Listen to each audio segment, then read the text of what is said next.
everybody. Welcome to another episode of Points on the Board. Do we have another exciting show for you today? You know, people use the term exciting. We have more of a show where you will learn a lot and you will remember a lot because today we are going to talk about the Duke Lacrosse case. We are going to revisit it, thanks to Crystal Mangum. The only game that was played those days was the racial hate game. All this stuff that you see now, George Floyd, BLM, there are moments in history, and this Duke Lacrosse game was one of them. And we also have a personal touch to it, as my co-host, Big Bill Ross, has a connection to that. Then we're going to move on to Bill Belichick's last stand. When the NFL says no, college says, why not? Bill Belichick going to UNC, and we're going to get Bill's take as well on that. He played college ball. He knows the mentality. He knows how it is to deal with the recruiting, with the coaches. He knows that whole world. And then we're going to go to Devondre's dramatic exit. When I don't want to becomes a career highlight. That's what he's good. In other words, that's what he will be remembered as. And once again, I'm going to lean on my co-host here, Big Bill Ross, who did play some college ball. I played high school. I was in the military. I was all that. You got to have your peers back. You got to have your comrades back, for lack of a better word. So we're going to talk about that. And then I'm going to ask Bill, what is his favorite holiday tradition? Bill has a special family. Everybody has a special family in their eyes. But Bill, he has a wife who they dearly love each other. They take care towards one another, and she has an issue, and I'll let Bill talk about that if he wants. But he also has 5 girls. You know, Mr. Testosterone there with 5 girls. So we're gonna find out what his holiday traditions are. And with that, let me introduce myself. I am William Del Pilar. Most of you know me as a conservative Latino on my Conservative Talk podcast, Fired Up, with Bill's beautiful wife, Annette Ross, and G. Mangani. And I have my co-host here, Mr. Bill Ross, the man himself. How you doing, Bill? I'm doing great. I'm ready to roll here. Great topic today. I think so. Well, let's get right on to it. We have some heavy topics here. First off, we need to give a hat tip to Let's Talk with Kat, K-A-T. Look that up. Let's Talk with Kat.com. She's the one who broke the story, and it kind of bothers me a bit, Bill. She isn't getting her credit. You're seeing the videos, you're seeing all of this coming up with the Duke Lacrosse. And what I am referencing is in a shocking twist that has reignited the debates about justice, media ethics, and of course, racial dynamics in America. Crystal Mangum, who is the woman at the center of the infamous Duke Lacrosse case, has finally admitted after nearly 20 years that she fabricated the entire story. Or as my sailor friend said last night, that hoe lied. I said, dude, that's kind of harsh. But he's still angry about how all that went down. And we were in North Carolina when that happened. And I said, that's harsh because I saw the interview on Let's Talk with Kat. And Bill, it sounds like a broken woman. It sounds like a woman who has found God, but she's also a bit broken. Her life has not been kind to her. Granted, these are her own decisions as to her lot in life, but I didn't know how to feel about her. You know, at first it was anger, hatred, resentment at her creating this racial divide. And at the end of the day, I just see a sad person who I pity, but I don't know how to feel about. But to revisit to the audience who may be too young to have realized what happened or have forgotten, Crystal Mangum accused 3 Duke University lacrosse players, David Evans, Colin Finnerty, and Reed Seligman, of rape in 2006. Now, this pre-internet, the internet was around, but not how it is today with the social media, et cetera, et cetera. There were websites posting on it, but it wasn't the average person with the debate. And it sparked a national scandal. And it was fueled by media sensationalism. Think progressives, they're guilty, they're guilty. Rich white boys, which fueled racial tensions. You had black mobs screaming, kill them, castrate them. It was, and the media was egging them on. And nobody was defending the Duke Lacrosse boys. And as soon as you started to hear more about the information, red flags started coming up. You know, so it was a bad case. It was not the hill to die on for racial justice, and all it did was create and generate hate, and that's what made it so contentious. And people, I'm not telling you how I feel, Bill feels, or anybody feels. I'm telling you how it went down and what the nation was going through at the time. She claimed well, actually, first of all, Mangum was working as a part-time stripper at the time. And again, she came forward just this month, December, to confess that her allegations against the players were completely made up. Everybody knew that. The evidence pretty much stated that she had never officially come out and said that. She claimed her motivations were rooted in a desperate need for validation, not from God, but from the public eye, essentially admitting she sold her story for the spotlight, living up to the very stereotype of a stripper she might have hoped to escape, meaning we don't think highly of strippers, and that's wrong. It's a legal profession. They're trying to earn some money. Many women have become strippers and put their pay their way through college to become doctors. So we need to look at having some respect and some dignity, regardless of the job somebody has, whether we like it or not. But sadly, that's how people are looking at it. Bill, before we get into the videos, before we get into details about all of this, uh, the Duke lacrosse coach, I'm digressing a bit by moving forward, but the Duke lacrosse coach was forced to resign. He had nothing to do with it, had done nothing wrong. That's how far the hate went. Everybody associated, especially if you were Anglo, you became a target. Bill, you heard me talk about all this. You heard me talk about her in today's with the confession. You have a tie, an indirect tie.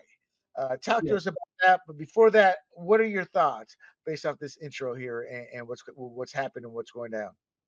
Well, it reminds me obviously a lot of what's been going on today, and we've touched on San Jose and whatnot, but the climate, right? It was a little bit ahead of its time when it comes to that, but obviously it was highly disappointing how the institution handled it.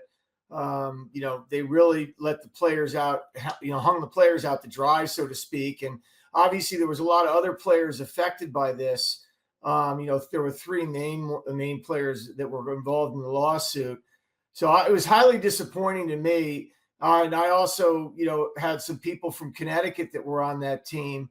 And I myself competed against Pressler as an assistant coach to Wilton in some of the summer leagues, in a short stint as a varsity assistant.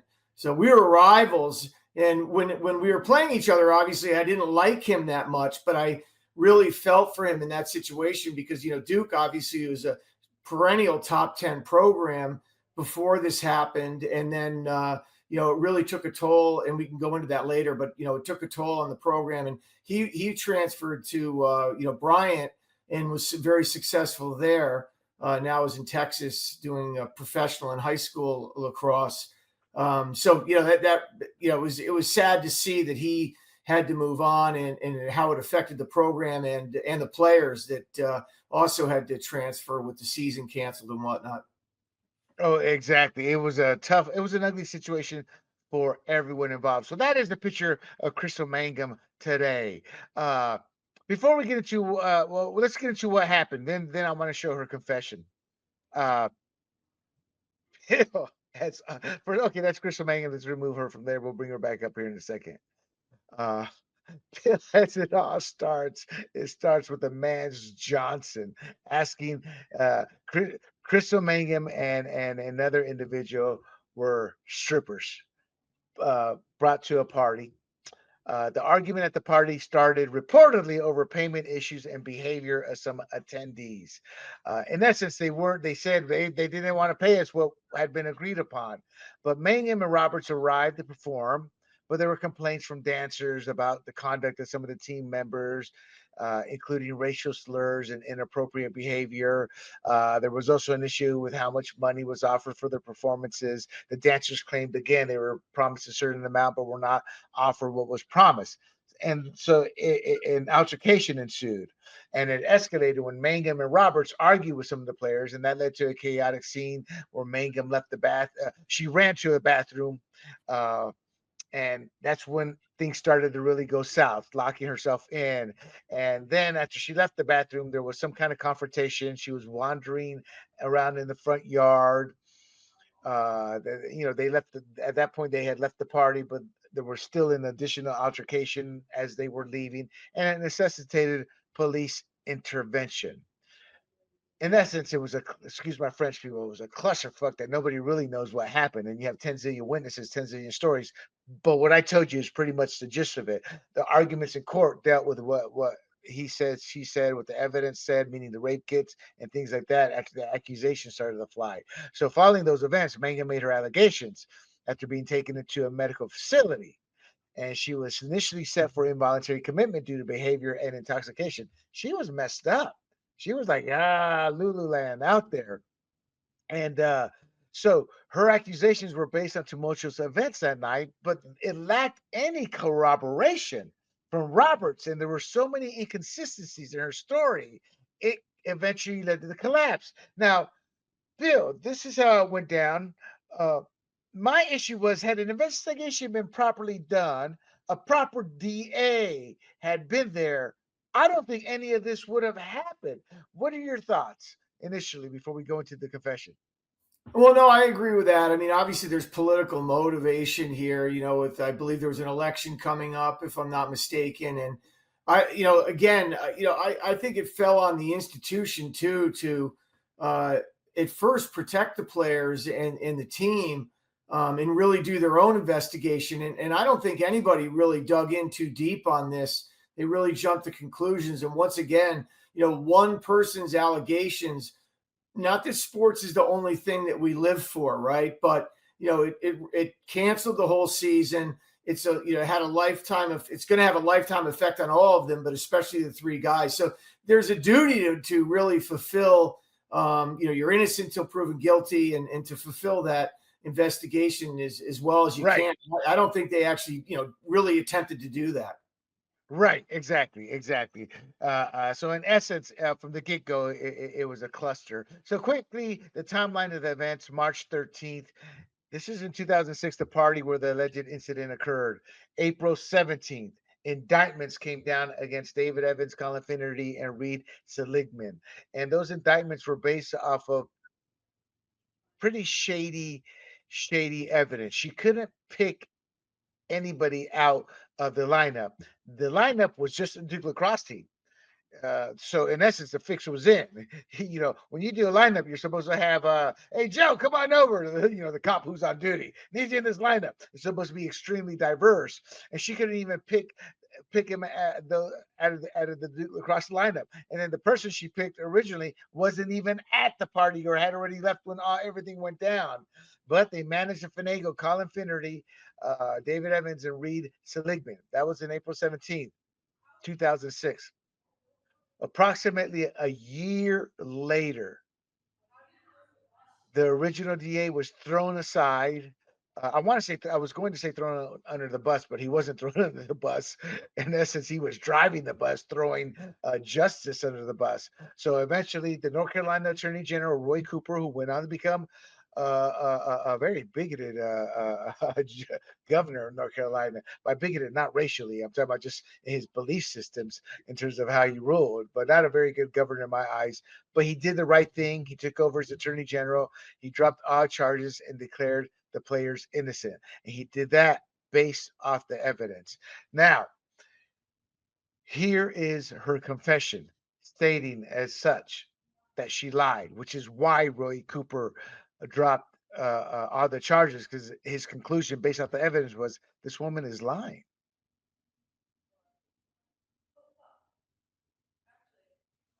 And Can you hear that, I Bill? testified Yes. falsely against them by saying that they raped me when they didn't. And that was wrong. And I betrayed the trust of a lot of other people who believed in me. Um, and made up a story that wasn't true because I wanted validation from people and not from God. And that was wrong. And I hope that they can forgive me. Again, let's give credit where credit is due. That is Let's Talk Cat. And in fact, you know what I'm going to do, Bill, here real quick? Let us bring up her webpage. here to give that credit due. But while I'm doing that, Bill, what are your thoughts on her confession there? Well, I mean, forgiveness is very important in my world, but what we're 18 years out and asking them for forgiveness is a very tough call. I mean, I'm sure they've all moved on. There was legal settlements, financial, compensation. So maybe it's a bit easier to forgive now, but that's a tall order in a sense, 18 years later. Yes, it is. Yes, it is. And here's the website. It's called Let's Talk with Kat. I want to give her due. Everybody is running with this, and this is the type of story that should help launch Let's Talk with Kat. But nobody's referencing her or giving her credit. Now, why am I doing this? Because it's the right thing to do. And as a small organization, that would be my biggest nightmare, to break a story wide open and nobody credits us, because that's how you grow. So kudos. Let's Talk with Kat.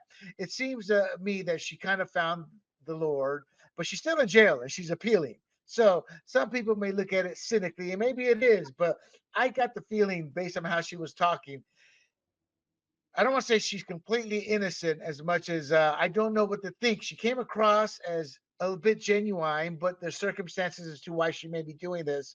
And at the end of the day, I have just come to the conclusion there is something the matter with her mentally. She's not mentally slow. She's not mentally messed up. But I really wonder if she understands the ramifications of what she did. That's what I do wonder. Okay, so I've given you the timeline of those events, and the initial media coverage, Bill, and public perception. You remember this. There was a national and local media initially portrayed the case as privilege, race, and sexual assault. That was it. It was like, and I even looked at it that way early on. Why? It's Duke. Only rich people go to Duke. I don't know which one of these three individuals, but one was on there on scholarship from a working class family. It's every poor and working class family's parents' dreams. My kid's going to Duke. And they lumped him in with the rest of the rich white kids. And that was a disservice by the media that was all over this. In a sense, white privilege. Or it wasn't white privilege at the time, it was privilege, race, and sexual assault. But it was like all those white people, all those white people. And then the backdrop being the South did not help, which, as somebody who grew up and lived in the South, I have seen more racism in San Diego. I have seen more racism in New York City. I have seen more racism in every part of the country than I have in the South. My case in point, real quick, and I digress, Bill, but this is very important to me. The Charleston, when that bad cop murdered that black kid, shot him, I don't know if he died, but shot him 6 times in the back. There weren't race riots. There weren't riots. You know why? Because the faith is very strong in the South. Ferguson, well, wait, what about Ferguson? All those were outsiders that came in and ginned up a lie. Hands up, don't shoot. That was a lie. So I will defend the South to the day I die. Why? Because 65% of blacks still live in the South.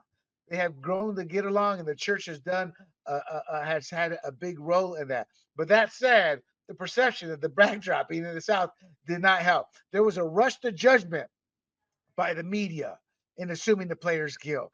Even the professors at Duke University all signed a letter condemning these kids. As Bill stated, his nemesis was forced to resign. What are your thoughts, Bill, on the initial media coverage? Well, I mean, obviously, it was obvious that they are just looking for a story. They always are, right? And they have a responsibility to dig in on the story before they take it to the level that they did. And they rushed to judgment, and they just took the story and ran with it. I mean, I've been to that campus, and there is a lot of have and have nots around the campus in Durham. So, I mean, I can understand some of the attitude or the perception, but, you have a responsibility to dig in and find out what happened to the best of your ability and have a balanced report. And obviously today we see the same stuff happening. It's very one-sided. So, that was disappointing as well. I'll make one comment that we always beat Wilton, by the way. And so he was my nemesis, but we always came out victorious. But yeah, so that was really disappointing. And, the media should, and I'm sure they do, but, use that as a lesson, in communication schools across the country. And as Bill noted, The entire lacrosse team faced significant scrutiny and backlash. The whole team was suspended for the season. There are kids on scholarship who weren't rich, who were depending on the lacrosse, and the season was canceled. And it impacted the whole team, not just the three. As we said, the head coach was forced to resign. We haven't talked about Mike Nifong, and we will here shortly. He was the district attorney who loved the limelight and was feeding. So to defend the media briefly early on, they were being fed all, uh, all of this hate on a platter by a district attorney who was hiding evidence. Not, we'll get to that here. I'm digressing slightly. So, again, the review real quick. The players involved, the three Duke lacrosse players, David Evans, Colin Finnerty, and Reed Seligman. They were accused by Crystal Mangum. It affected the whole team. It affected the campus. It affected the nation. The progressive outlets were pushing the false narrative even after they began to see the red flags. They still ignored the red flags. It's kind of like in a movie when you see the helicopter shot of the movie and you see the car driving on the freeway, and then you look ahead. Hey, that freeway ends. There's nothing after that. It's like they were just ignoring all the signs and heading off the freeway. The media was. So real quick on Crystal Mangum. She was 27-year-old student at North Carolina Central University. Not that it matters, but that's one of those all black universities. One of those, I forget what they call them. There's a term for these all black universities. Very historical, deep, rich history. And before you knock a black historical university, there was a time black students could not get in to college. So this is how they got their degrees, and God bless them for that. She was a student there, studying psychology, and she worked part-time as an exotic dancer. Many before y'all play this race card or go see no, many beautiful, gorgeous white women have done that. I knew one. Uh, she was hired through an escort service, Bill, to perform as a stripper. She was one of two dancers present. And the other dancer, her name is Kim Roberts. We're going to talk about her because her testimony was important. Again, all of this happened because of an argument and altercation, and she eventually accused the three players of rape. After the lacrosse case, Mangum's life continued to spiral downward. And when I say continue to spiral downward, when the boys weren't charged and it came out that she lied, that alone ends most people's lives and careers. But then in 2010, she was arrested for attempted murder, arson, and other charges related to an incident with her boyfriend at the time, Milton Walker. Then in 2013, she was convicted of second-degree murder for stabbing her boyfriend, Reginald Day, to death, and is currently serving a prison sentence. Hence the interview from prison. She's on appeal. She has three kids, I think. She wants to see them. She wants to get her life back. And finally, to culminate who Crystal Mangum is, December 2024, this month, she admitted in an interview with Cat that she had fabricated the rape allegations. Bill, when I hear this story, it's easy to hate on her. Then I see the interview. Then being at my age now, I tend to look at life differently. And it's again at the end of the day, I don't know what to think, but I just see it's sad, it's pathetic. This is why to me it's so important to have a good nuclear family in place. What are your thoughts on Crystal Mangum, her background, her later legal issues? Well, to start, when this occurred, obviously, one of the things that you would think the law enforcement would do is look at who the person is, right? And Right. in the allegations, and obviously there was another one that I think sort of conflicted her report, but she had her troubles, and if indeed, she's actually, found God and cleaned up her life, so to speak, and we're all entitled to changing who we are and become a better person, right? So, I Right. mean, if she's done that, I applaud her. Obviously, that situation was awful, and she really, in herself, affected so many people. That's a disgrace, so to speak. But I'll give her credit for, if indeed true, turning her life around, and we're all entitled to, move on and try to better our situation. That is true. That's a good take there, Bill. Now, as I said, she was hired with another stripper, and her name is Kim Roberts. That's not her name now. I think she's probably married or something now, because when I was doing research, a different name came up. But at the time it was Kim Roberts. She was pivotal because her testimony immediately started showing it wasn't cracks in the foundation. It was as if 9.1 had hit. Those were like just split open foundations of holes in the story of Crystal Mangum, because she provided a different narrative. She was crucial in highlighting the inconsistencies.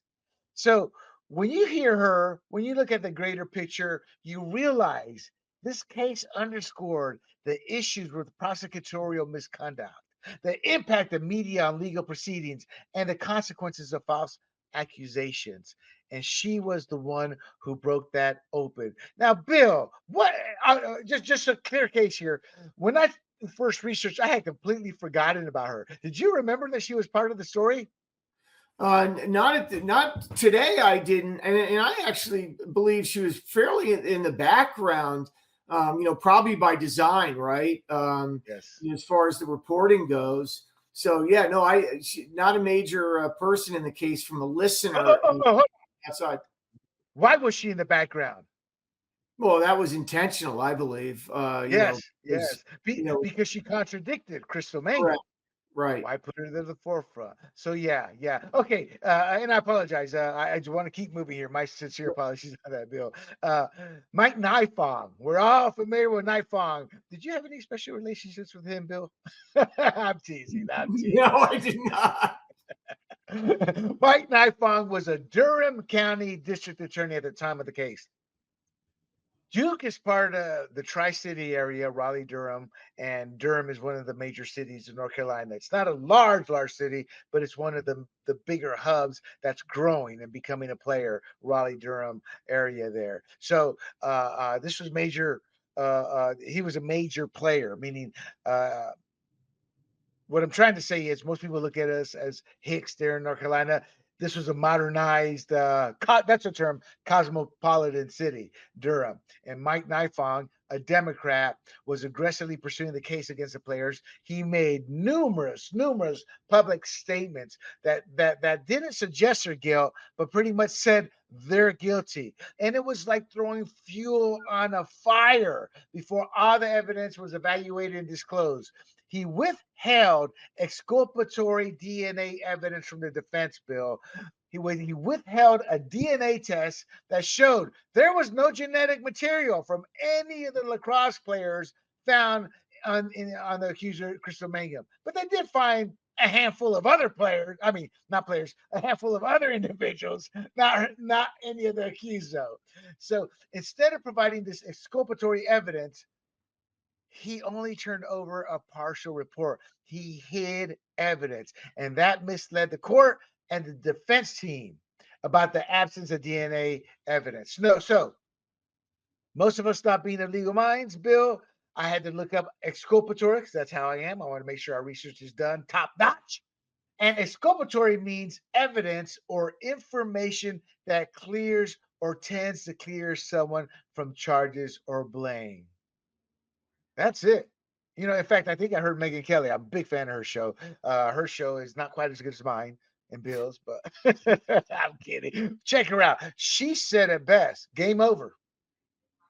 That alone should have been game over. Your thoughts on that gross miscarriage of justice towards the innocent party, the three boys, in defense of trying to get reelected. Mike Nifong was up for reelection, and he was playing it to the best he could to get reelected. Your thoughts on Nifong here and the DNA evidence? Well, obviously, I have a big problem with him in general because I think he's the real villain in this whole, issue and this whole happening, right? Because, as a DA, he's a leader in the community. He has he needs to lead the community. And sometimes as a leader, you need to make tough decisions. And he took the easy way out here just from a political standpoint. But, ultimately, you look at the individuals and the girls involved, but he's the real villain in this, whole situation. And it's unfortunate that, he saw fit to, hide evidence, that would exonerate the players and whatnot. And it's really disappointing that someone with that legal position would do so. And the abuse of power is what you're saying. And that wasn't all. So there's tons of videos, but being a little pressed for time, I just want to read you a couple of the quotes. He made comments in the media like, "I'm not going to allow Durham to be known for a bunch of lacrosse players from Duke raping a black girl." I mean, that is inflammatory. It's prejudicial. It helped contribute to the narrative of racial tension, i.e., racial hate. And he assumed guilt. He was influencing public perception and also potentially fairness in the trial. And so he pursued the case despite the evidential inconsistencies, i.e., the DNA evidence. And then she also, Bill, changed details about who was involved and what exactly happened. He continued to push this case forward. And again, he was in a tight Democratic primary for re-election as Durham County DA. And his aggressive pursuit, this was nothing but an attempt to appeal to voters by stating, "I'm your man, Black Durham constituents. I will protect you. I will be tough on racial crime and sensitive to racial issues," when that was none of the case here. Bill, your thoughts on that? Well, I mean, it's very disappointing. And I believe, if I recall, he doubled down a few times when things started coming out along the way. Again, it's he had a chance to step up as a leader and actually explain everything that happened, the evidence, and what he found, instead of hiding it. And I think the community would have accepted it. I mean, he's actually doing a disservice and assuming that the community didn't have the smarts or the intelligence or as people to take all the evidence and make their own decisions on what they thought happened. So again, as you said, it's extreme abuse of power. All right, I want to get your quick takes on this. In January 2007, North Carolina Attorney General Roy Cooper took over the case. He thoroughly reviewed it, and again, as I said earlier, April 11th, he dismissed the players. Cooper declared the players, quote, "innocent," unquote, rather than just, quote, "not guilty," unquote, emphasizing there was no evidence against them. And that was important. What he was saying is they're not guilty, not because of a trial or anything like that. They're not guilty because they're just completely innocent from what this moron you see on screen did. Uh, Bill, it took a year. Should this case have taken real quick? How long should this case have taken once that based off your remembrance? I mean, I believe it should have been wrapped up much quicker than that. I realize that you want to be thorough. It's unfortunate they weren't that thorough in the very beginning, right? Maybe we wouldn't have been left to the end result, so far down the road. But it is what it is. But it was really disappointing that it took so long. Yes, it is. And what I've always wondered as a child, whatever happened to in the Constitution or one of the amendments there, our right to a speedy trial. Yeah. So the aftermath of settlements in June 2007, Duke University reached a settlement with the three falsely accused players. Terms were not disclosed. There is one report that states it could have been as high as 20 million per student, those three students. They also filed suit against the city of Durham. They settled for about 5 million. I think it was a fair settlement at the time. I don't know what inflation would account for. I mean, somebody could argue, hey, it should have been much, much more. I'm not going to say no, it shouldn't have. But I thought, had it been like a couple million, I'm like, oh man, they got screwed over by Duke, because with Duke sided with the stripper. Their actions sided with the stripper. What do you think of the settlement being as high as potentially 20 million back in 2006 or 7? Well, I mean, I'd look at it a little bit differently because I was involved in a malpractice suit at the time. And that's right. yeah, and so our settlement with the hospital, an anesthesiologist who made a bad mistake with an epidural and was on fentanyl, it was about a third of that. And then, of course, lawyers take a third of that. So I really actually feel it was a high. I do believe, Duke was another villain, but in my opinion, it was a high dollar amount, especially for that time. Okay, so that would be worth 2 million. I put 2 million. It's 20 million. 22. So it's about 30 million in today's dollars. Right. Yeah. Uh, the only pushback I would give is this was nationwide. These kids' lives were were likely ruined just from the perspective. Well, you're innocent, but y'all still shouldn't have hired those strippers. Y'all shouldn't have done this. Y'all shouldn't have done that. And who wants to be seen as you hired those dude guys to go work for you? And eventually I don't know how they're all doing, but supposedly they've all gone on. This is probably hearing the story probably doesn't do them anything of note in terms of positivity and having it brought back up. The media self-reflection, Bill. Some progressive outlets kept it up. They refused to not believe what was happening, and they continued to condemn the boys by stating or claiming, well, it's still systemic racism at Duke. It's still this, it's still that. Yeah. Your thought. Now, some media outlets issued corrections for the initial coverage. But two questions for you here to quickly respond. Your thoughts on the outlets that kept up the attacks and talking about systemic racism. And has the media really learned anything from that case? Well, no, obviously they haven't, because they continue to do the same thing. I mean, they push a narrative even when they know it's false. It probably, in actuality, is worse now than it was back then. So, again, that was another part of it that was very disappointing. They have a responsibility, and they failed. They failed the public by continuing to stir the pot. But again, it's worse now than it was then. Exactly, exactly. Before I forget, people, I want to show you a picture. I purposely didn't want to put the kids. They're grown men now. I mean, heck, they were older. Were probably they were younger than me back then. But they're full grown men. But it's their lives were violated wrongly. But this is who they are. I got some pictures of them from back then, and three young kids, all waspish.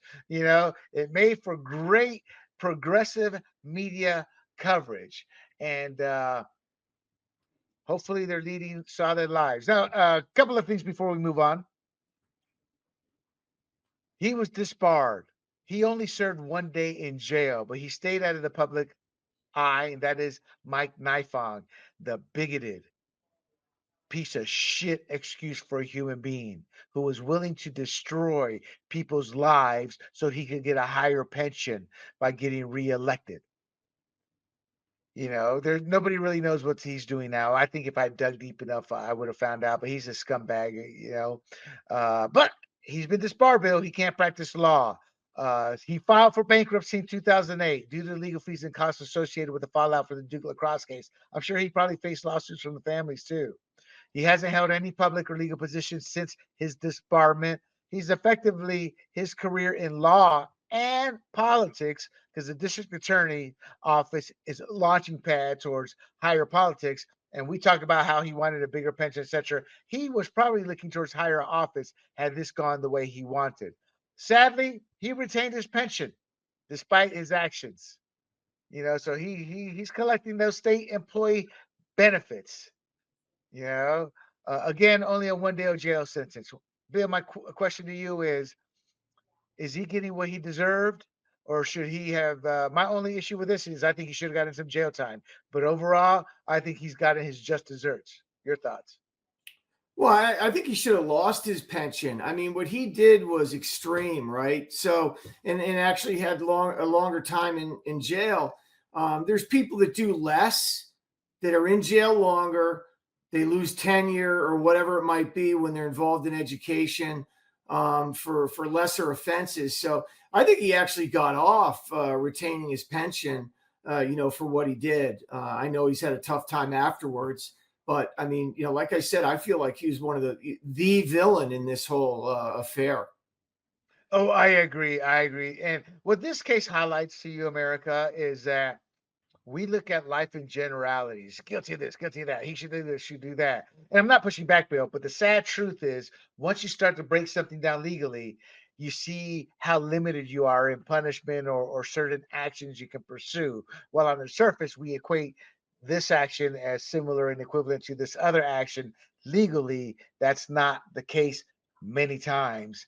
And I'll never forget this as a comic book aficionado. That's where I learned a lot of early lessons about good versus bad. And there was a Batman issue, and Bruce Wayne, he was doing a law class, and somebody went up to him all anger, and he says, "You don't understand. This has nothing to do with justice. It has everything to do with the law." In reference to what justice is not always carried out by the law. They are not always aligned, but we assume they are. And that was the case with Mike Nifong in his 1 day sentence. Crystal Mangum today. Crystal. She was sentenced in 2013 to serve between 14 to 18 years. Given that she was convicted in November 2013, her projected release date, people, is going to be right around February of next year. No, we are 2024, February 2026, assuming she serves the minimum sentence and does not receive parole or other sentence reductions. So that's where she stands. I think based off of this alone, if I'm on that parole board, see, here's the distinction where I'm wrong. You can't judge her based off her lacrosse incident and this confession on her current term. But man, it's kind of so I don't know what she should get based off the case. But man, she should have done some time for the lacrosse crap. And she never did. And Bill, that's where we end today. Any final comments before I close it out, the segment? No, I mean it's obviously just a sad case in general, and I'm glad that it's been wrapped up. But there's not much more to say. It's just it was an awful situation, and I hope they all moved on and are having successful lives, so to speak. Right, I agree. So, how society looks at it in general terms, they look at it as well. There's a lot of issues to be talked that we need to discuss in terms of false accusations, prosecutorial misconduct, and we need to have that talk about the intersection of race, class, and justice. This is a cautionary tale about the dangers of rushing to judgment and the importance of due process. That's what they say every fucking time this happens. And this has happened multiple times since that case. So these are just nice, pretty words that society likes to say after it. Here's the ugly truth. The Duke Lacrosse case mirrors the rush to judgment with no evidence, as we have seen in George Floyd, Michael Brown's hands up, don't shoot, Jussie Smollett's. It's Smollett. I like saying Smollett, throw the French accent in there. Jussie Smollett's hoax, and the Jordan Neely case, i.e., Daniel Penny being taken down because he was Anglo over Jordan Neely being black, where initial narratives have been fueled by the media, by a political agenda that purposely overshadows the truth. That's what's happened since then. So, this talk that I told you and how the society wants to look at it is just that. I want to pressure you people. This isn't about black and white. This issue isn't solely about racial issues, but it reflects a strategy used by elites and politicians who want to keep us divided. They want to keep us at each other's throats because by focusing on that conflict, by focusing our hate and directing it towards one another, they distract from the real issues. And that is specifically the erosion of our freedoms, economic disparities, and the expansion of government control. I have seen this firsthand in my mother's country of Panama, where my formative years are in terms of growing up. This is the same playbook. It's in every country. We are no different. If we're fighting each other, we miss the real power plays that allow those in control to manipulate laws and policies for their benefit, as we have seen over and over and over. Look here in California. They have manipulated the laws and policies For an example, by reducing felonies and misdemeanors, by telling citizens who call 911, stop calling 911 or we're going to go after you. By policemen knowing that person is not going to be prosecuted, so not even bothering to arrest him. And in turn, our society of elites comes out and says, oh, look, crime is down. Why? Well, if you're not reporting it, you're not doing any arrests, you're dropping felonies and misdemeanors. That's how they manipulate. Then crime is statistically down, but it really isn't. That's one example of how they manipulate laws and policies for their benefit, and we're the ones who suffer. We must stop and understand who the real enemy is here. It's those who seek power and enrichment. And it's not always elites. Mike Nifong wanted to become an elite. Crystal Mangum did it out of bitterness, anger, hatred, and probably a payday down the road because it was Duke after all. So be aware it's big government and elites who would lord over us with impunity that keeps this tribalism going. We've got to come to the table. I come from a family of white, black, and brown. And that's why I am so passionate about this. Bill, he looks like a nice, happy, good looking German. I'm I kidding. am I'm German kidding. and Norwegian, so you're close. There you go. And with that, my friends, let us move on. You know what, Bill? I want to. We're gonna do Belichick's. Yeah. Let's do Belichick here. I was just looking at our time, but let's get to it. Bill Belichick, unexpected move to UNC. Bill Belichick, people, is 72 years old, and he's gonna take over as a University of North Carolina football program. Anything can happen in sports, especially when Belichick's involved. Quickly, Bill, give me your first thoughts when you heard Belichick to UNC as a former college player and as somebody who follows the NFL. Well, I wasn't that surprised because I'm sure he misses it because once a coach, always a coach. And it's been his life for so many years, decades that, when you see an opportunity to get back in a game that you love or do something that you love. I know he's been doing a lot of commentary and he's been getting, rave reviews from most people, but that's what he loves to do. So I'm really not surprised. And I think it's a nice move by UNC because, Belichick has a lot of respect, around the, sport, obviously. Young players know who he was and know how successful he was. And in all, probably very excited to get an opportunity to play for him. And I think it, depends on his success depends on, not only how he handles sort of a new environment, which I think he'll do fine with, but also his assistants and who he hires and who he brings in to deal with the complexity of college sports as it is today. Right. I agree. Belichick has made the news with coaching hires before. Paul Tagliabue had to intervene when he was involved in the charade as the head coach of the New York Jets. The Jets eventually sent draft picks to the Patriots that allowed Parcells to become their head coach and Belichick and his staff. What they tried to do, Bill, was it's pretty complex, but they introduced Belichick as a head coach at a news conference while Parcells was to be a consultant. They were trying to circumvent Parcells' contract with the Patriots, and Paul Tagliabue came in and said, no. That was case number one. That was 1997. As I said, the Jets eventually sent draft picks to the Patriots, and Parcells came on to become their head coach. And then in 2000, the one he's most famous for is he resigned as the head coach of the Jets by writing, I resign as head coach of the New York Jets, unquote, on just a piece of paper at his very first introduction press conference. So he resigned after one day after being officially appointed. Parcells has set it up for him to take over. Supposedly, he felt constrained by the organization, wanted to distance himself by the influence of Parcells, who was overshadowing him. At the end of the day, we'll never know the full truth. His legacy, Bill, 9 Super Bowls, he won 6. I don't know if they'll reach this one, the cement his NFL legacy. He needs 14 more wins to match Don Shula's record of 344 total coaching victories, and it's not something he's likely to get in one season. I mean, that's a tough. So that's a couple more seasons. He's 72. So going to UNC, which announced his hiring December 11th, just last week, to a 5-year deal worth $50 million, as you can see in that image there. That was probably his pressure there.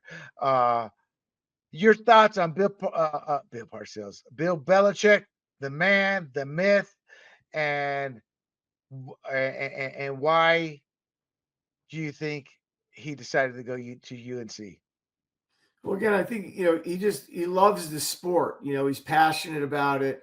It's been the majority of his professional life, obviously, and been very successful.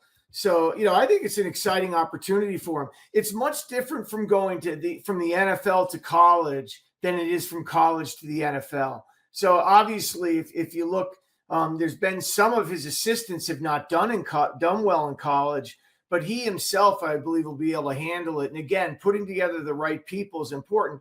He also can create a legacy there, because if he does it right and he gets the right people in there, one of his assistants can then take over for him and possibly be successful for years to come.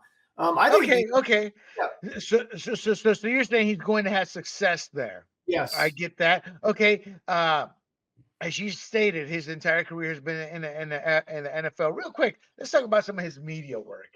He's become a fan favorite on Manning Cast. I have never watched one episode of the Manning Cast. I'm not a Manning fan. I think he's one of the most overrated quarterbacks in the history of the NFL. Am I saying he wasn't a great quarterback? No, I'm not. But there are a dime a dozen in the NFL when you look at the span of the history of the NFL. And he doesn't even rate in the top 10. People will throw him in there, but we live in an aerial era that, he never called his plays. He wasn't very mobile.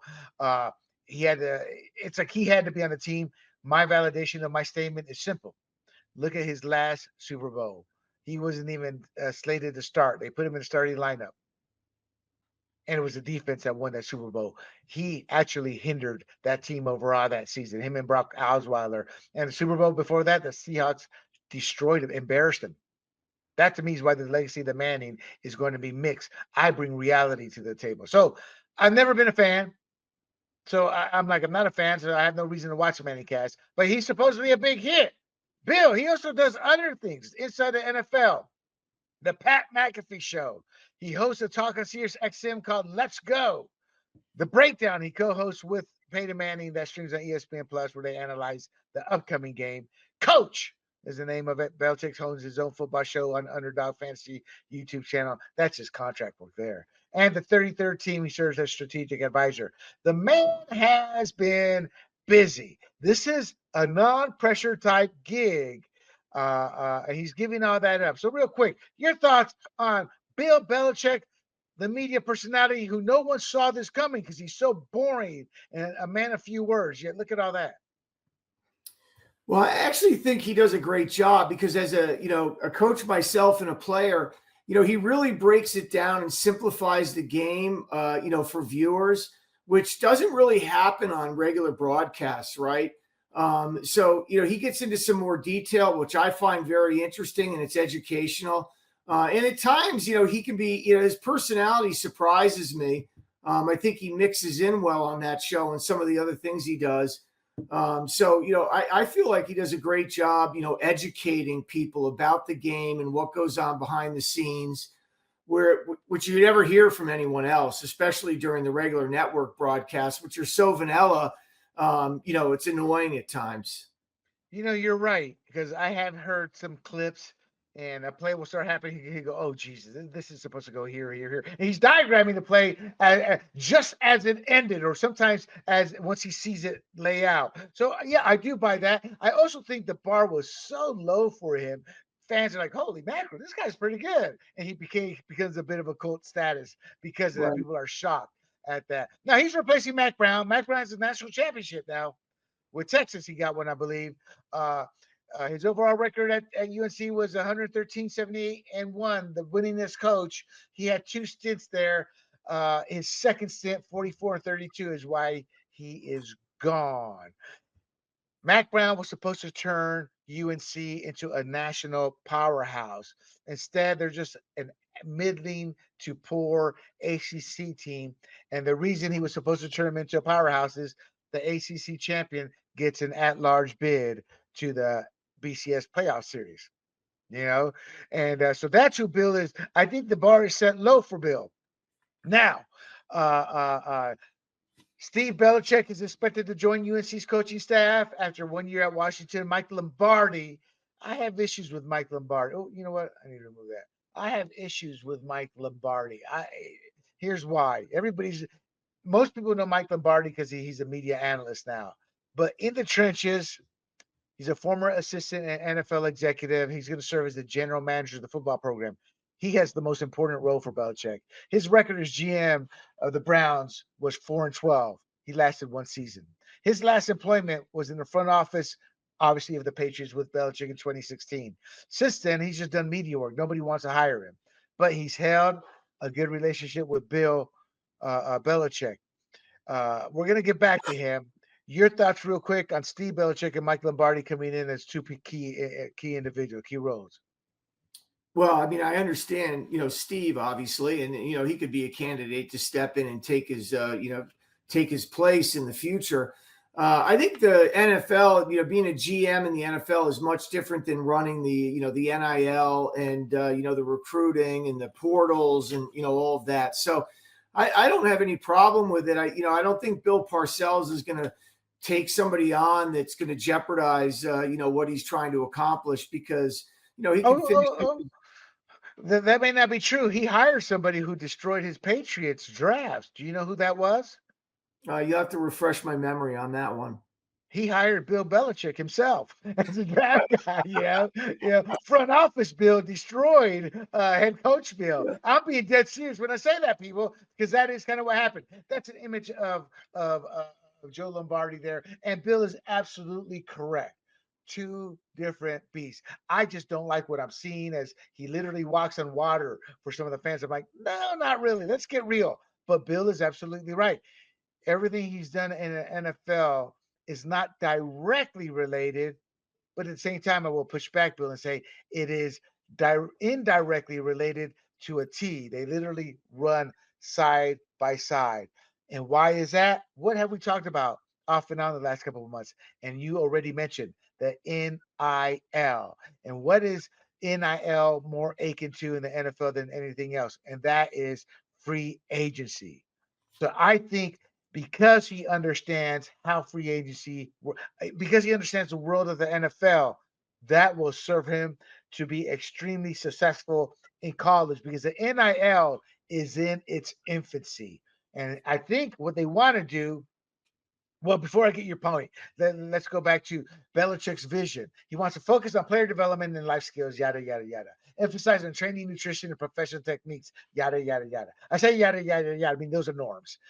He's aimed at preparing players for careers in football or beyond. Now, that's slightly different, because the kids not only are going to make their money, they're going to have a foundation financially, because most of these kids will not go to the pros. There's only 3,000 players in the NFL every year. There's probably 300,000 players at the college level, from Division I up. But here's the kicker: what I'm referring to. He wants to run UNC like an NFL team, focusing on professional level training and schemes. And I get that, but most importantly, he wants to approach NIL as the NFL approaches free agency. Your thoughts on that?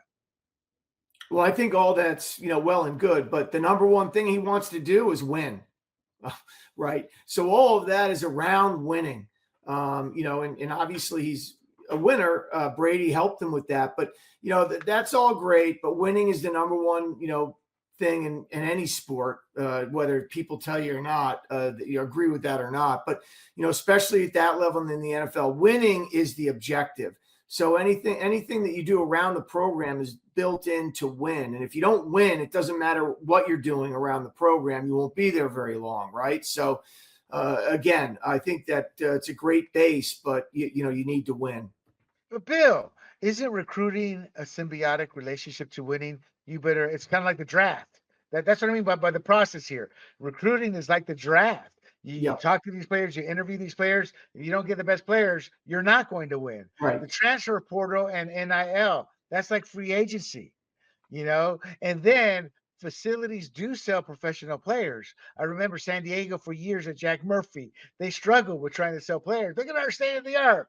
Bro, Jack Murphy's been dead. It's like the stadium's old, So fundraising and donor relations, come into play. And it's also a year-round sport. So I do see, and the NFL has become a year-round sport Right. in terms of working it. So I don't want to push back as much as you're right.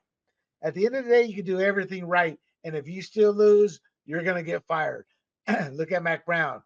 But I think there's so many dynamics similar. It's all symbiotically related. You're not going to win just because you're the best X's and O's guys. You're not going to win just because you have the least injuries. You got to have the talent in there too. Now, do you think this could serve as a short-term gain for him here? Say he comes in, puts him on the map, gets him ranked in the top 20, and then an opening comes up in the NFL, and he has the opportunity to pursue those 14 wins and smash then. Well, he won't smash it. He'll squeak by Don Shula's most wins in the NFL record. I don't think so. I think his Super Bowl record speaks for itself, right? I mean, I think that's the most amazing part of his, tenure in the NFL. So, I think he could end up being in North Carolina. That might be his swan song, and then one of his assistants takes over. Whether it's his son or not. But I'll push back on one comment that you made. Winning takes care of everything. Winning gets recruits. It brings in money. So if you don't win, it doesn't matter what all those programs are. You're not going to bring people in that you want. You want the best people in the portal. You want to be able to pay them through the NIL, and you get those people through winning. Right. I guess this is the chicken. What came first, the chicken or the egg? Because Right. I think I'm not going to argue your point because, yeah, you're right. It does carry everything. But they're not winning right now because they don't have the players on the field to win. So he needs to create this. He needs to come in with guns blazing on the non-winning aspect. What I mean by that is you're not going to win. So you need to focus all your drive, all your energy on the NIL, on recruiting, on the fundraising to bring those players in. And once those players in, you become Alabama. The Right. program sells itself. Well, why do you want to go to Alabama? Well, hell, they're competing for the national championship every year. And look at the NFL. Their players are all over the place. So you're right. You're right in that sense. But you got to reach that level first. And I think because of the NIL, that dominance is now over. You're never going to see another. Well, I don't want to say never, but you're unlikely to see the dominance of an Alabama, which also had help by soft schedules, the SEC controlling the NCAA, and all that's kind of gone now because Nevada, I guarantee you, those running rebels have a lot of billionaires. There's a lot of billionaires who graduated from various colleges who are now going to go, I can impact my alma mater and turn their football team into a powerhouse. So I think those days are over. So I think it's going to be a symbiotic relationship. Final word before I close it out, Mr. Bill. Well, I think his name speaks for itself, and he'll get talent right away that want to play for him because they know he was in the NFL and they'll win, but they'll also get prepped for the NFL, which is part of his plan, right? So his name on its own will bring talent to that program. I completely agree. So look, people, hiring the NFL coaches for college roles, that often actually fails if you look at history because there's so many differences. And most people, or a lot of people, think because of his age, his personality, he's quiet, ornery, they think he's going to fail. I'm with Bill. To me, this move is a cultural shift in college football, and they're pushing for more professionalized programs, as we discussed with the NIL, with the recruiting. That's all being built with the NFL way of business as the structure. And Bill Belichick knows that. And as Bill Ross says, he's a legend. It's Bill Belichick. He's got 9 Super Bowls and 6 wins out of him. Oh my God. His grumpiness can be aloof and help him, which means instead of having to spend an hour there and the parents eating it up, he just has to make a 10, 15-minute appearance because it's Grumpy Bill. But his legend precedes him. And USC football has historically been overshadowed by basketball. Belichick's reputation, his legendary status, that can help change that. I believe he will attract top talent. I believe he will enhance the performance. And I think UNC has the opportunity to become a big time player. And there you have it. All right, my friends, let's move on to our final topic here. Devondre's dramatic exit when I don't wanna play becomes your career highlight. So real quick, Big Bill, Devondre Campbell, he attended Campbell, initially played at Hutchinson Community College, transferred to University. I'm sorry, I said he attended Campbell initially. I'm looking at that as university. Campbell, the band, initially played at Hutchinson Community College, transferred to University of Minnesota, fourth round selection by the Falcons, played for the Falcons for a few years, went to Arizona on a 1 year deal. He was still trying to find his stride. Eventually wound up in Green Bay in 2021, played from there from 2021 to 2023. That's where I noticed his first documented issues with coaching staffs. He had a breakout year in 2021, first team All Pro honors, led to a 5 year contract extension. He proved to be pretty much a 1 year wonder, meaning he was still a viable player, but that breakout year wasn't repeated as his performance declined the years after that, and that led to his release in 2024, meaning he didn't finish out his contract. His release came about, Bill, after he publicly criticized the Packers' defensive strategy and his utilization. He claimed that his 2021 success came about because he didn't listen to the coaches. And he then went on to criticize the coaching staff for them not evolving and using him effectively. So he didn't finish the contract, went to the Niners in 2024 this year, signed a 1 year, $5 million deal for one reason, just to fill in for Dre Greenlaw until he came back. That's my opening on Devondre Campbell. What are your thoughts on that, Bill? Well, obviously, his issue in Green Bay wasn't a good one either, right? And the 49ers, if they hadn't had that issue, I don't think he would have been picked up. I don't know. He probably would have found a home somewhere. But, I don't think that the Niners, he would have even been a part of the Niners if he didn't need to fill that role. And he needs to understand that, right? That was his role there. He's being paid handsomely to do it.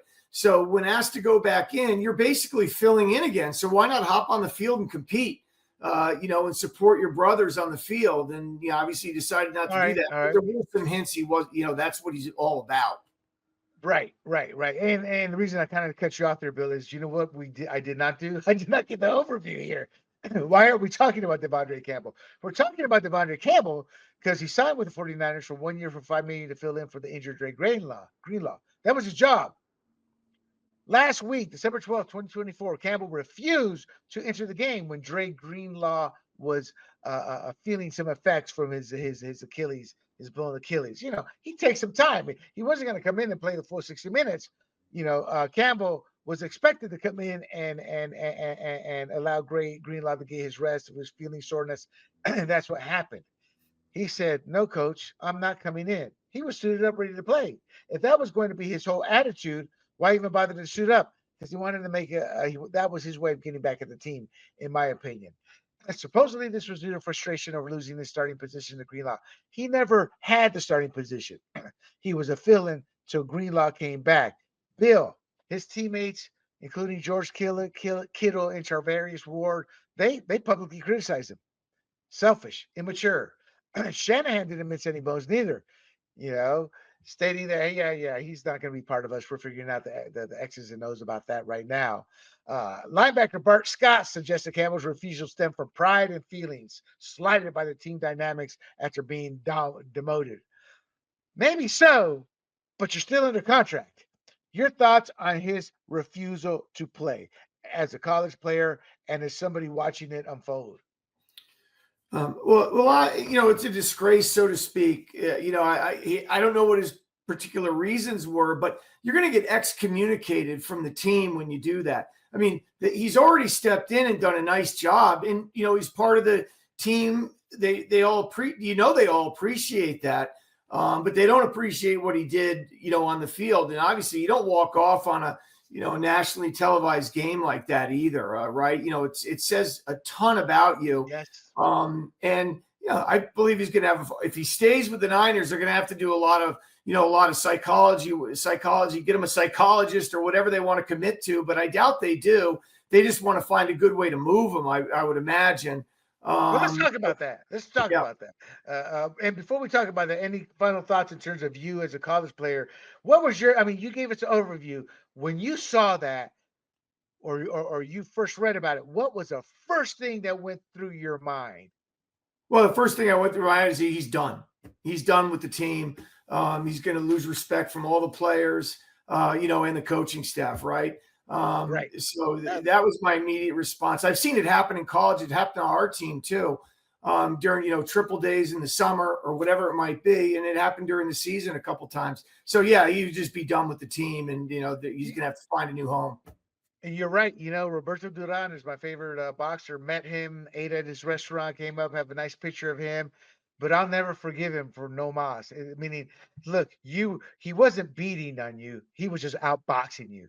He was running from you, but he was winning on the points. He was proving the better boxer. You wanted a slugfest. You didn't get it. And you said, Right. fuck you. If you're not going to fight, I'm not going to fight. But that's not how history will remember it. So it's unforgivable that you quit on your fans and you quit on yourself. You know,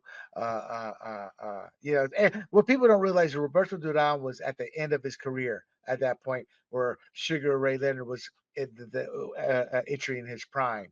So the fact that he beat him, despite the cards being against him the first time, I thought was spectacular. But that's it. I'm digressing. Let's get back to the point here. The suspension decision. I was talking to my partner, Big John, and he said they need to release him. I said, no, they need to suspend his ass, then release him. That way he doesn't, he's not, he'll be rewarded for cheating because of injury, somebody's going to sign him. Because his thought, Big John's thought is nobody's going to sign him. I'm like, that's not how real world works. Somebody will rationalize a way to bring him on board to make a playoff push. That's just how life works. Sad but true. The San Francisco 49ers did what I recommended to them, even though they never called. And that is they're suspending him for 3 games, and they're going, and which means he's not going to be paid a salary rather than release him. They don't have to pay him, and it also keeps him from signing elsewhere immediately. So there's also a rule. I don't know when it ends where you can no longer sign players once playoffs begin, and I'm not sure if it will enter that part. But I expect the NFLPA to file a petition or argue this out somehow. But by suspending him and releasing him, they retain control over his contract. They can recover part of the signing bonus, and most importantly, they can send a strong message about conduct detrimental to the team. I expect that NFL is going to play neutral about this, but I expect behind closed doors, Bill, they're also telling. I wouldn't be shocked if they had a meeting with the NFL and the NFL said, "No, we're going to support you on this one." The icing on the cake for them to be supportive of this is the players in that locker room are angry. Your Right. thoughts on the suspension, on the process that they're using here? Well, I think it's the right process, right? I mean, there's no I in team, and it's more than just you, right? And he's showing you that it's about him, not the team. So I think they did the right thing. I agree with you. Someone would pick him up. So this is a way to control the situation, and move on. So I agree with that. As a player who played college ball, as a competitor, I'm a competitor. I had played high school ball, but I served in the military. You have to have people have to have your back in those times as well. Uh, Despite all of that and what it means to me, I think he still has a future in the NFL. I think somebody's going to sign him. If there's time to sign him after this waive, this suspension, somebody's going to look at him. But I think he will more likely not be in a roster entering training camp. But as injuries happen, he'll get looked at and could wind up on a team.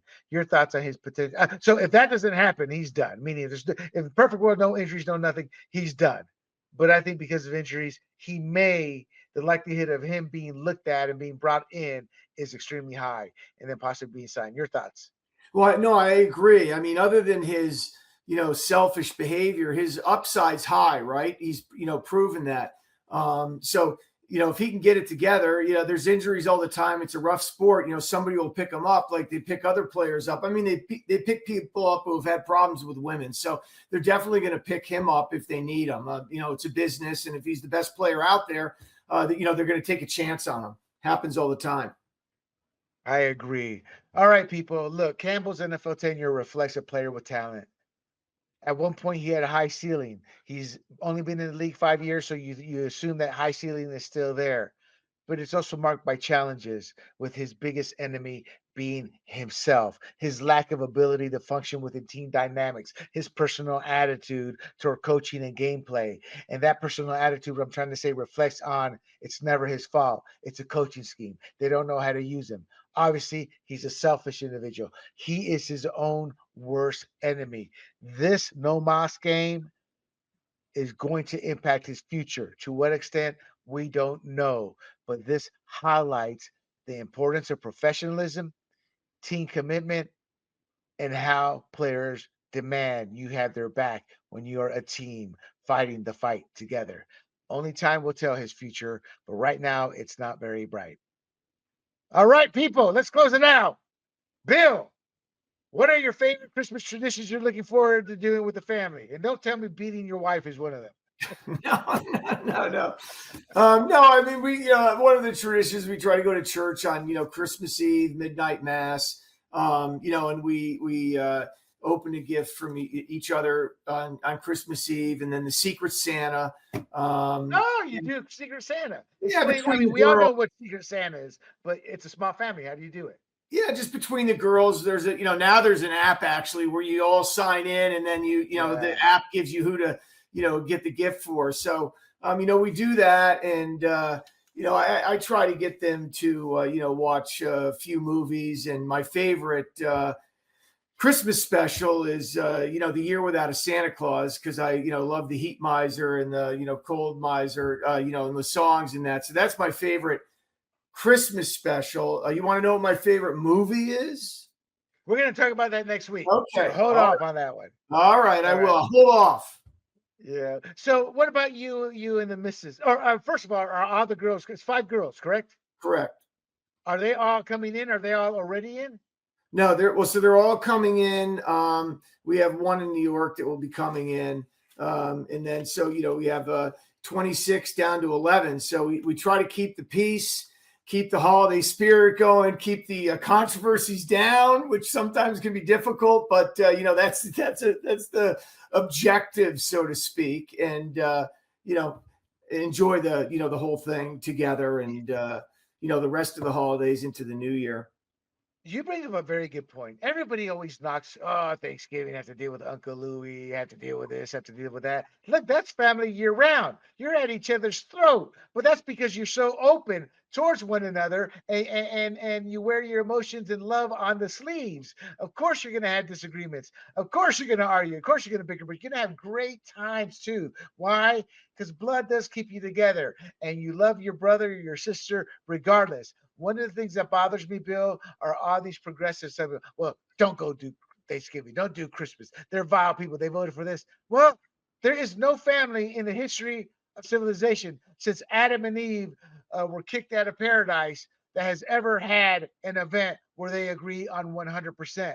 But that's what makes family family. You can disagree and come together. So, Bill, I always view what you said there about, hey, got to keep the peace.